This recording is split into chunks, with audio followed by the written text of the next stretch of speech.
Hello people ఈ snack అయితే మాత్రం నాకు నా కూతురికైతే పిచ్చ ఇష్టం అండి. అసలు మేమిద్దరం అయితే చిప్స్ పిచ్చోళ్ళనే చెప్పచ్చు. నిజంగా అసలు లేస్ కుర్కురేస్ అంటే ఎవరికి ఇష్టం ఉండదు చెప్పండి. బట్ అందరూ దాన్ని అన్హెల్దీనే అంటారు కదా. నేనైతే కొంచెం డిఫరెంట్గా హెల్దీ వర్షన్లో అయితే మాత్రం ప్రిపేర్ చేసేస్తున్నానండి.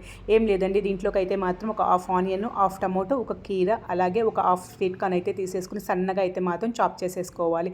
తర్వాత దీంట్లోకి ఒక 3 to 4 3-4 రకాల లేస్ని అండ్ కుర్కురేస్ని అయితే మాత్రం తీసేసుకుని దీంట్లోకి అయితే మాత్రం మిక్స్ చేసేసుకోండి. తర్వాత దీంట్లోకి కొంచెం టమోటా కచ్చప్ అలాగే మయోనీస్ అయితే వేసేసి మూత పెట్టేసి దీన్ని ఒక 5 minutes అయితే మాత్రం షేక్ చేసేసేయండి. తర్వాత దీని స్పూన్తో మాత్రం మొత్తము స్మాష్ చేసేసుకొని దీన్ని తింటూ ఉంటే ఎంత యమ్మీగా క్రిస్పీగా అక్కడక్కడ స్వీట్ కార్న్ కీరా తగులుతూ ఉంటే చాలా అంటే చాలా యమ్మీగా ఉంటుందండి. ఒకసారి మీరు ట్రై చేయండి. టేస్ట్ ఎలా ఉంది ఏంటి అనేది కమెంట్ సెక్షన్లో కమెంట్ చేయండి. వీడియో నచ్చితే ఒక లైక్.